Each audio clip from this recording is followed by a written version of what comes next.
Hello, Standard 3rd. Welcome in EVS lecture. This is our 23rd lecture. In previous lecture, we have discussed chapter number 8, birds, about birds, their beaks.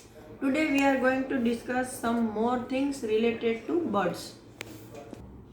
In previous lecture, we have discussed the beaks of different birds. In this picture, this is the parrot and its beak is a curved hook-like beak, right? Because parrot has to break open the nuts and fruits. This is the long and strong beak because crow has to uh, tear the flesh of small animals. This is the beak of peacock. It's also just like the parrot beak and very sharp over here, and it's some pointed over here because peacock also eat rats. Okay, so to tear the flesh of rats, it's sharp over there. Now over here, this is the eagle. Eagle's beak is also hooked like and very sharp over here because it has to hold and tear the flesh of birds or other animals. This is crane. Its beak is very long and sharp because it take its food fish from the deep water. Now over here in the blank space, draw a picture of the beak of some other birds. Color it and write its name. यहाँ जो blank space दी है आपको वहाँ दूसरे birds की बिक draw करनी है और उनके नाम लिखने हैं. Just as the birds have different type of beak, they also have different type of food. While some eats fruit, some eat seeds, some eats eggs, while other eats fish. जैसे उनकी beak अलग अलग है वैसे उसका खाना भी अलग अलग है. कुछ बर्ड हैं वो फ्रूट खाते हैं, कुछ सीड खाते हैं, कुछ एग खाते हैं और कुछ दूसरी फिश और एनिमल्स को खाते हैं. So according to their foods, their beaks are different shapes and size. Now match the bird with their food. There are some pictures of the birds and foods are here. This is vulture and its food is dead animals. So we can match this from this bird, dead bird. This is eagle and its prey is mice or other small animals. Now this is a woodpecker and its food is insects.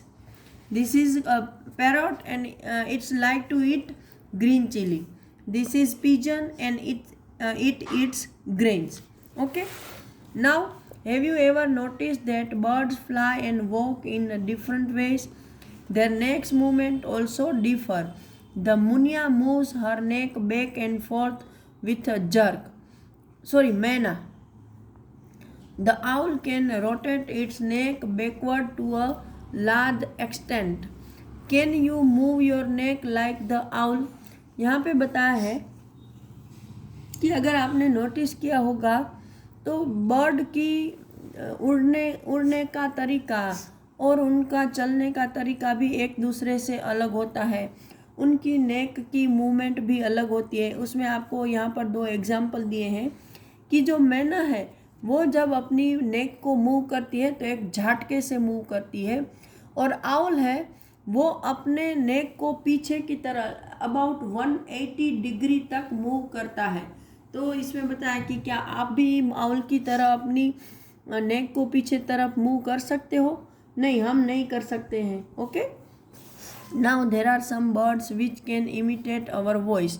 Do you know the name of any such bird? Draw its picture in your notebook, color it and write its name. कि यहाँ पर बताया है कि कुछ bird हैं जो हमारी साउंड की नकल कर सकते हैं. तो आपको उनका पिक्चर उसमें ड्रॉ करना है बुक में और नाम लिखना है. तो I know about 2 birds. One is parrot and second one is काका कौवा. So you can draw this picture in your book. Go outside and watch how birds walk and move their necks. Look at their feathers and listen to the sounds made by them. Copy the sounds made by any 3 birds. Copy their neck movements too. Ask your friends to guess which birds you copied. मतलब आपको घर से बाहर निकल के bird को अच्छे से देखना है कि वो अपनी नेक की मूवमेंट कैसे करते हैं, उसके फेदर्स कैसे होते हैं, उसका साउंड कैसा होता है, और आपको किसी 3 बर्ड के साउंड की नकल करनी है और उनकी नेक मूवमेंट की भी नकल करनी है, और अपने फ्रेंड को फिर आके बताना है कि चलो गेस करो कि मैं कौन से बर्ड की नकल कर रहा हूँ। Okay, now the feathers of birds are of different colours, shapes and size. Their feathers help them to fly and keep them warm too. From time to time, birds lost their old feathers and new ones grow in their place. You must have often seen feathers of birds laying around. ये जो birds के body पर जो feathers होते हैं वो भी अलग अलग शेप, साइज और कलर के होते हैं। वो हमने देखा होगा कि फेदर की वजह से ही बर्ड्स अलग अलग कलर के दिखते हैं। तो बर्ड में भी 3 टाइप्स के फेदर्स होते हैं, body feathers, down feathers and flight feather. Okay, जो बॉडी फेदर है वो उसकी बॉडी को शेप देते हैं, डाउन फेदर है वो उसकी बॉडी को वार्म रखते हैं, और फ्लाइट फेदर है वो बर्ड को उड़ने में मदद करते हैं, जो कि उनकी विंग्स पर होते हैं। तो ये जो फेदर्स हैं वो भी उसकी बॉडी पर से टाइम टू टाइम गिर जाते हैं और उसकी जगह नए फेदर्स आते हैं। आपने अपने घर के आजू बाजू भी देखा होगा कि कभी स्पैरो है या क्रो है, उसके फेदर्स वहाँ गिरे हुए होते हैं। तो वो इसलिए होते हैं ताकि उनकी बॉडी पर से वो गिर जाते हैं और उसकी जगह नए फेदर्स आते हैं। Collect feathers which you find laying around. Study their shape, size, color and discuss about it. Make the picture of a bird in your notebook and paste the feathers on it. Write its name. अभी आपको एक activity दी गई है कि भाई आपको आपके घर के आजू बाजू या कहीं पर भी फेदर्स मिलते हैं उसको कलेक्ट करना है, और हो सके तो उसको आइडेंटिफाई करो कि ये किसका फेदर है, और उसके अकॉर्डिंग आपकी बुक में पिक्चर बनाओ उस बर्ड का और उसके फेदर वहाँ पर पेस्ट करो और उस बर्ड का वहाँ पर नाम लिखना है। ये सब एक्टिविटीज़ आपको इसलिए दी जाती है ताकि आप हर बर्ड को अच्छे से ऑब्जर्व करके उसके बारे में डीप में इंफॉर्मेशन पा सको। Other than birds which are the other animals that can fly. Bird के अलावा और कौन से एनिमल है जो फ्लाई कर सकते हैं? तो we all know that rather than birds only insects can fly, and I am going to suggest you some names of such insects, just as honeybees, housefly, mosquitoes, cockroaches, then butterflies. Okay, now over here, if you could fly like a bird, where would you like to go? What else would you do? मतलब अगर आप bird की तरह उड़ सकते, आपको कहाँ जाना पसंद होता और आप उसके अलावा क्या करते? तो if I would be a bird, I would like to visit different beautiful places on the earth, and perhaps I have to spend my time on the trees with my family and friends, right? Now there is one more activities over there.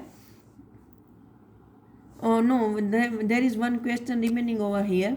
What would happen if birds could not fly but only walk on their feet? अगर bird नहीं उड़ पाते और सिर्फ अपने पैरों पर चलते तो क्या होता?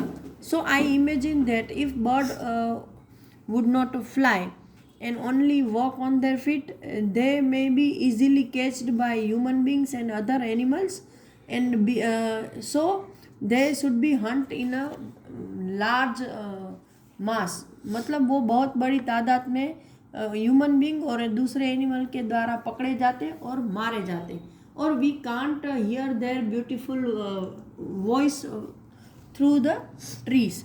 और जो हमें ट्री में से बर्ड्स की ब्यूटीफुल आवाज़ें सुनने को मिल रही है वो भी कम सुनने को मिलेगी।